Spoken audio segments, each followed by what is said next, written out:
एक देवनारायण यादव हैं, वो माझा राठ है, वहाँ पर वो लाइनमैन का काम करता था। तो उसको जो है एक बार पहले उठाया गया, फिर इसके बाद उसको जो है कलम हाथों में जो है कलम लगा करके पंजे में और दबाया गया, उसको जो है प्रताड़ित किया गया। फिर इसके बाद 2-3 दिन बाद फिर उसके ऊपर टेलीफोन आया कि आकर के यहाँ मिलिए। तो वो अपने पिताजी को और अपने गांव के प्रधान जो राधेश्याम हैं उनको ले करके वो नवाबगंज थाने में आए। नवाबगंज थाने में वो बैठे थे और उसको जो है उस लड़के को देवनारायण को एसओजी वाले पकड़ करके बुला ले गए और फिर इसके बाद उन्होंने प्रताड़ित किया, उसको इस तरह प्रताड़ित किया कि उसकी मृत्यु हो गई। और उसके पिताजी को और प्रधान को कहा कि उनका तबीयत ख़राब हो गया है, आप जो है जिला अस्पताल पहुंचिए, हम लेकर के पहुंच रहे हैं। जबकि वही था तो मान लीजिए बीमार था तो उसको सौंप देना चाहिए, लेकिन वो वहीं जो है कस्टडी में ही उसकी मृत्यु हो गई थी। इतना उसको प्रताड़ित किया, उसको जो है नाक में पानी डाला, पानी डाल करके उसकी सांस फूल गई और वो मर गया। अच्छा, आपने जिस तरीके से बताया कि पुलिस की कस्टडी में लापरवाही की वजह से उसकी मौत हो गई है, अगर जिस तरीके से आपने देखा पुलिस अभी भी लापरवाही कर रही है और उसकी गिरफ्तारी नहीं की गई है दोषी पुलिसकर्मियों की। गोरखपुर जनपद गोरखपुर में एक जो है व्यापारी वहाँ गया था घूमने, उसको वहाँ के दरोगा जो थाना के दरोगा थे उन लोगों ने जो है पैसे के चक्कर में उसको मार डाला और 3-4 महीने तक जो है वो भगे रहे दरोगा जी। तो इस तरह पुलिस पूरी तरह से संरक्षण देती है। पुलिस अधीक्षक जो है उन्होंने कहा था कि 24 घंटे के अंदर हम गिरफ्तारी कर लेंगे, लेकिन पुलिस अधीक्षक का बयान और उनकी बातें झूठी हो रही है। और अब हम लोग सभी लोग मिलकर के जितने पूर्व विधायक लोग हैं सब वहाँ जो जाकर के नवाबगंज थाने का घेराव करने वाले हैं। नोटिस हम लोगों ने दे दिया है और वहाँ पर काफ़ी हुजूम और पूरे जनपद के लोग वहाँ इकट्ठा होंगे, पूरे संगठन के लोग। तो इसलिए निश्चित कानून व्यवस्था खराब होगी। उसके पहले उनको जो है गिरफ्तार करके जेल भेज देना चाहिए। जब मुकदमा 302 का लिख गया है तो कहाँ भागे भागे बचेंगे। इसलिए पुलिस अधीक्षक और ज़िले की पुलिस को चाहिए कि उनको अरेस्ट करके और जेल भेज देते। सभा में अखिलेश जी ने भी इस मुद्दे को अहम रूप दिया। तो ये बहुत महत्वपूर्ण मुद्दा ही है। कई जैसे वहाँ सीतापुर में ऐसे जो है 2 लड़कियाँ मरी हैं। यहाँ जो है पुलिस इतना बेअंदाज हो गई है कि हमारे क्षेत्र में तो जो लोग सीमेंट का काम करते हैं, सरिया का काम करते हैं, उनसे 50 रुपया महीना वसूला जा रहा है। हमारे बालपुर में जो है बिल्कुल एक दुकान से जो वहाँ चौकी इंचार्ज है एक दुकान से वसूली कर रहे हैं। और एक आदमी जो है पतसा का है, दिनेश शुक्ला नाम है उसका, उसको 10 बार ला करके थाने में बैठा चुके हैं और 70,000 रुपया, कभी 5,000 कभी 10,000 रुपया वो ले चुके हैं। तो इस तरह पूरी तरह से पुलिस जो है बेखौफ होकर के और जनता का शोषण अत्याचार करती है, वसूली करती है।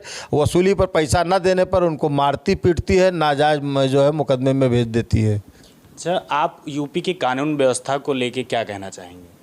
यूपी की कानून व्यवस्था बिल्कुल ख़राब है। एक जाति, धर्म और संप्रदाय के नाम पर जो है इस समय कानून व्यवस्था चल रही है। जितने लोग जो है किसी काम के लायक नहीं है वो थाना अध्यक्ष बने हुए हैं। जिनको कोई जिम्मेदारी नहीं मिलनी चाहिए उनको जिम्मेदारी दी गई है। तमाम अच्छे जो थाना अध्यक्ष हैं, इंस्पेक्टर हैं, वो लाइन में घूम रहे हैं।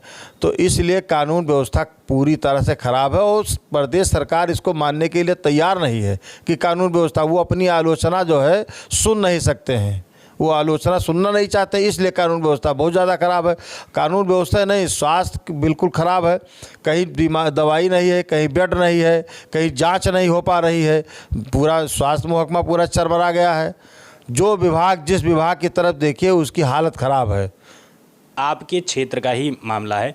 बिजली विभाग की लापरवाही की वजह से 2 सगे भाई और एक गाँव का ही बच्चे की बिजली की चपेट में आने से मौत हो जाती है।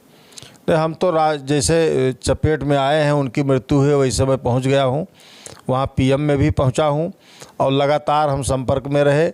जब तार गिरा है, शीशम का पेड़ तार के ऊपर गिरा, उस समय लोगों ने टेलीफोन जेई के से किया कि हाँ यहाँ जो है तार टूट गया है, लेकिन उन्होंने उठाया नहीं। 5 बार मोबाइल करने के बाद भी नहीं उठाए। फिर इसके बाद वहाँ के लोगों ने लाइनमैन का नंबर दिया, तब लाइनमैन जाकर के लाइन काटा है। यदि समय से लाइन कट जाती तो तीनों बच्चों की जान बच सकती थी। घोर लापरवाही है विद्युत विभाग की तरफ से। सारे तार जर्जर हैं। मैंने अपने ज़माने में बालपुर में, कटरा बाज़ार में, कौड़िया में, बड़े बड़े गाँव में तार बदलवाने का और बड़े बड़े ट्रांसफार्मर लगवाने का काम किया था। वर्तमान में भाजपा विधायक जो है हिंदू और मुसलमान के नाम पर जीते हैं, तो उनको क्षेत्र का कोई काम करने का की ललक नहीं है, उनकी इच्छा नहीं है। नहीं तो जर्जर तार है उसको बदलवा देते। अब 5-6 साल पहले मैंने लिख के दिया था कि कोचा में तार जर्जर है उसको ठीक करा दिया जाए, चौरी में भी तार जर्जर है। तो आए दिन घटनाएं होती रहती हैं। बिजली विभाग की तरफ से घोर लापरवाही है और जेई के खिलाफ मुकदमा दर्ज हुआ है। उनको अरेस्ट नहीं करेंगे तो हम फिर बिजली विभाग का दफ्तर घेरेंगे।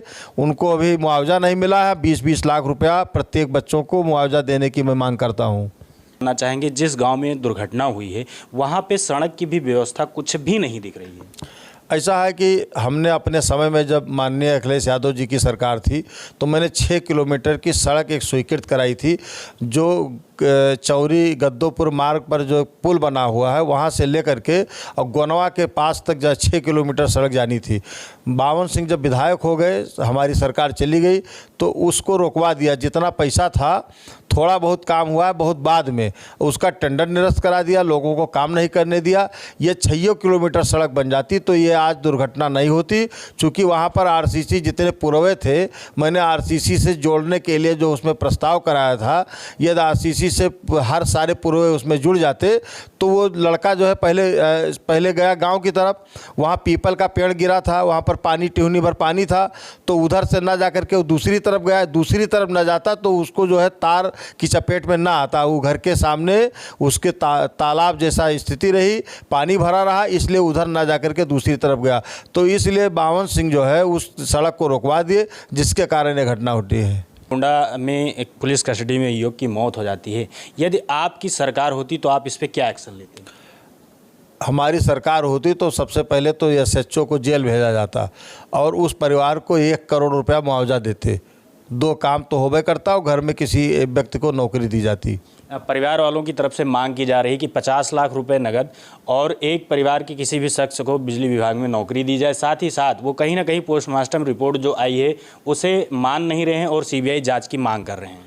ऐसा है कि पुलिस विभाग और जिला प्रशासन और डॉक्टर सब मिल करके मैनेज करके उसको जो है पोस्टमार्टम कराए हैं।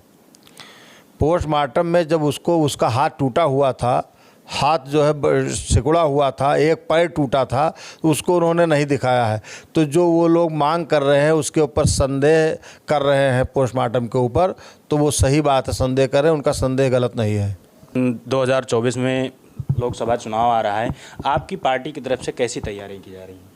हमारे पार्टी की तरफ से अभी सदस्यता अभियान चल रहा है, फिर बूथ स्तर के कार्यकर्ताओं का चयन किया जाएगा और इसके बाद फिर जो है पूरे संगठन को तैयार करके और भारतीय जनता पार्टी के मुकालबा हम लोग बहुत अच्छे ढंग से करेंगे। और जिस तरीके से बिहार के नीतीश जी इस समय वहाँ के मुख्यमंत्री भी हैं और उनका कहना है कि केंद्र में इस बार हमको प्रधानमंत्री बनाया जाए और छोटे छोटे दलों को जोड़ने की कोशिश कर रहे हैं, तो क्या आपकी भी पार्टी उनको सपोर्ट करेगी?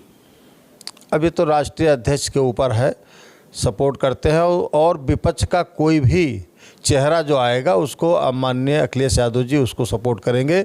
मोदी के खिलाफ चूँकि जो स्थिति है, पूरा देश बर्बाद हुआ जा रहा है।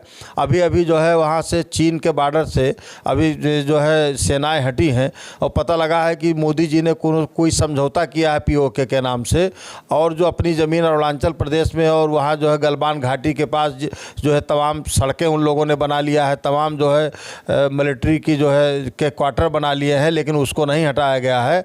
तो इसलिए देश भी खतरे में है और महंगाई और भ्रष्टाचार, यहाँ तक नौकरी के लिए देख लीजिए कि 4-4, 5-5 साल तक लोग तैयारी करते हैं और फिर इसके बाद उनकी नौकरी नहीं लगती है। कोई पर्चा भरते हैं, कोई जो है आवेदन करते हैं तो पर्चा लीक हो जाता है। यहाँ से लेकर के जहाँ जहाँ सरकार भारतीय जनता पार्टी की है वहाँ का पर्चा लीक हो जाता है। इसका मतलब यह है कि ये नौकरी देना नहीं चाहते हैं। सरकारी संस्थाएं जितनी है उसको बेच डालना चाहते हैं।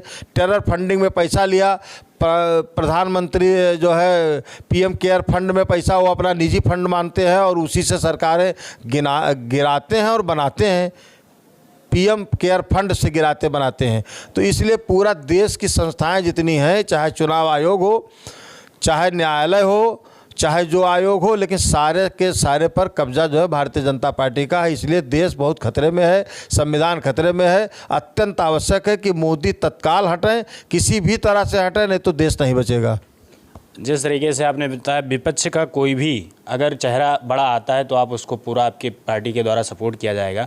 अगर विपक्ष अपने बड़े चेहरे में राहुल गांधी जी को या नीतीश जी को ही उतारती है, उसमें सबसे ज़्यादा अगर देखा जा रहा है तो राहुल गांधी जी का चेहरा माना जा रहा है। अगर राहुल गांधी जी आपके पार्टी से गठबंधन भी कर चुके हैं, उनको मुख्य रूप से प्रधानमंत्री का प्रत्याशी बनाया जाता है, तो आपकी पार्टी उन्हें फुल सपोर्ट करेगी, गठबंधन करना चाहेगी उनसे?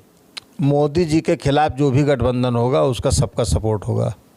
और साथ ही साथ एक लास्ट सवाल आपसे है विधायक जी, जिस तरीके से एक रिकॉर्ड के अनुसार मानवाधिकार, आप भी जानते हैं मानवाधिकार के रिकॉर्ड के अनुसार यूपी में सबसे 501 लोगों की 21 और 22 सत्र में मौतें हो चुकी हैं पुलिस कस्टडी में। आए दिन होता है, आए दिन पुलिस कस्टडी में इतना ज़्यादा प्रताड़ना केवल पैसे के लिए। यहाँ अभी नवाबगंज में जो केस हुआ है, कम से कम 500 लोगों को उठाया है, 500 लोगों को प्रताड़ित किया है और सबसे किसी से 20,000 से लेकर के 1 लाख रुपए तक लिया है, केवल पैसे के कारण। और जो है हमारे जो मुख्यमंत्री जी हैं उन्होंने खुली छूट दे रखा है कि खूब पुलिस वाले वसूली करो, खूब प्रताड़ित करो, खूब मारो, फिर खूब कत्ल करो, उसके लिए उन्होंने छूट दे रखा है। जब सरकार चाहती है कि पुलिस के कस्टडी में आदमी मरे और इतना प्रताड़ित किया जाए कि मर जाए, जब सरकार चाहती है तो पुलिस वाले तो खुला खेल खेल ही रहे हैं। अच्छा, एक चीज़ और भी देखा जा रहा है कि आपकी पार्टी में कुछ लोगों का कहना है कि सपा में ऐसा कोई भी बड़ा चेहरा पंडित सिंह के बाद नहीं है जो सांसद जी के मुकाबले में लोकसभा चुनाव लड़ना चाहेगा। ऐसा है कि ये देश है, देश विकल्प खोज लेता है। कोई एक नदी जो है घाघरा है तो कभी दाएं दाएं मुड़ जाती है, कभी बाएं मुड़ जाती है, तो ये विकल्प खोज ले। ये बात सही है कि जो माननीय पंडित सिंह जी थे, एक बड़े चेहरे थे और वो लड़ाई लड़ते थे सांसद जी से, वो अब नहीं है, लेकिन उनका परिवार कोई कमज़ोर रही है और ज़िले में उनसे लड़ने के लिए लोग तैयार हैं। कतई ये आप ना महसूस करिए कि कोई विकल्प नहीं, विकल्प समय आने पर विकल्प दिया जाएगा। चलिए, देख सकते हैं हमारे साथ अभी कटरा विधानसभा के विधायक श्री बैजनाथ दुबे जी थे और जिस तरीके से उन्होंने कानून व्यवस्था को लेकर क्वेश्चन मार्क लगाया है और जिस तरीके से एक पुलिस कस्टडी में संज्ञान में लिया जाता है कि बच्चे की मौत हो जाती है, इनके सख्त निर्देश हैं। अगर इस पर त्वरित कार्रवाई नहीं की जाएगी और दोषी पुलिसकर्मियों को गिरफ्तार नहीं किया जाएगा तो इनका अनशन और आंदोलन नवाबगंज थाने को घेरने की कोशिश की जाएगी। और विधायक जी के द्वारा बताया गया है कि लिखित सूचना दे दी गई है। हाँ, लिखित सूचना जिलाध्यक्ष के द्वारा दे दिया गया है। तो जिस तरीके से आपने ये भी बताया कि लिखित सूचना दे दी गई है और आवश्यक कार्रवाई की जाएगी और कथित प्रयास किया जाएगा कि उनके परिवार वालों को न्याय मिले। मिलते हैं आपको अगली न्यूज़ रिपोर्टिंग के साथ, तब तक के लिए जय हिंद, जय भारत।